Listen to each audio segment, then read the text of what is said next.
Okay, so I was suggested to flame Nintendo for the Switch 2, which, it had its, I don't know, premiere yesterday, April 2nd, which so happened to be my birthday, so, it was kind of cool how that lined up, but I'm gonna be real with you, alright? I'm gonna be real with you, dog.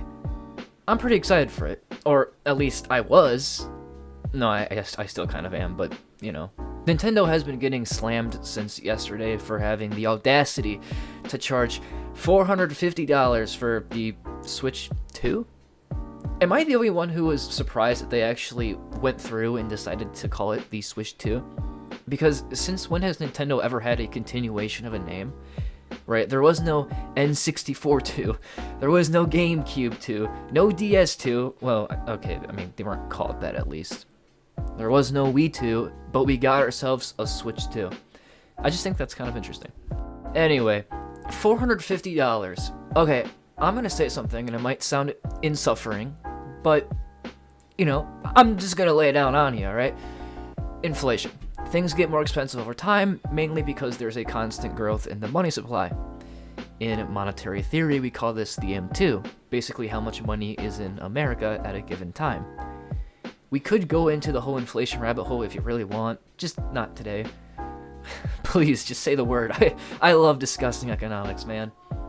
Anyway, that means your money is worth a little bit less each year that passes.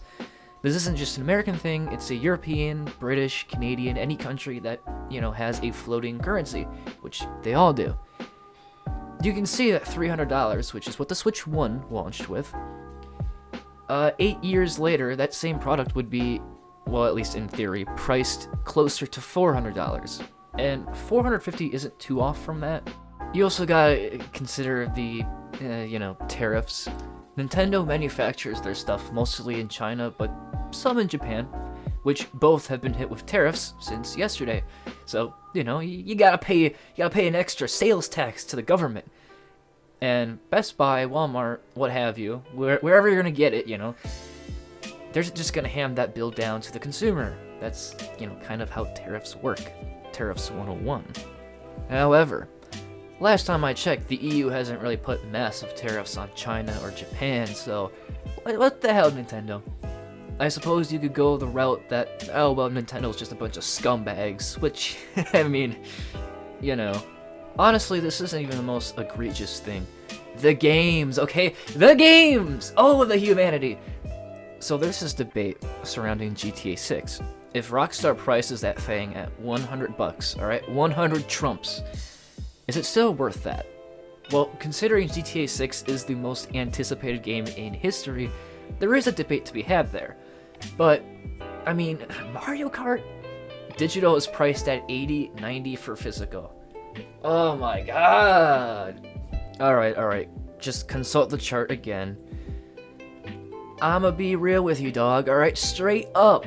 We're getting robbed here, and I don't even know who to blame. Yes, Nintendo is pricing their stuff at a ridiculous amount, but logically, it's not really that bad. Well, in theory, anyway. Another thing to consider is that Nintendo is a more kid-friendly company. Parents buy their kids Switches, alright? That's just how it is. How are parents feeling about dropping $1,000 for 2 Switches for their 2 kids? And, that isn't even considering the awfully priced games that you would buy alongside that. Man, this sucks. I was looking so forward to the Switch, and don't get it twisted, I still am, but man, way to kick a man when he's down, Nintendo. In conclusion, I don't think $450 is particularly bad. Yes, the Series X and the PlayStation 5 cost $500, and the Switch 2 is nowhere near their level of performance, but I mean, apparently it can run 4K 60 FPS, or 1080 at 120, which, I mean, I sure hope it does, man. It's 2025.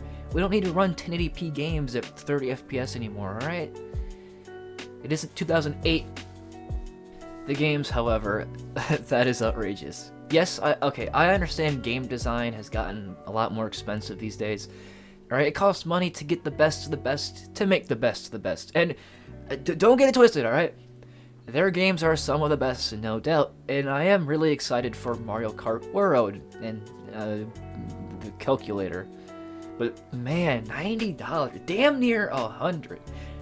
You're seriously telling me 5 Mario Karts is gonna be worth a Switch 2? Look, all this being said, I kind of feel bad for the kids because they are not getting this, man. I tell you what, this thing is sitting on the living room entertainment system, or as a door stopper. Let's go trick-or-treating!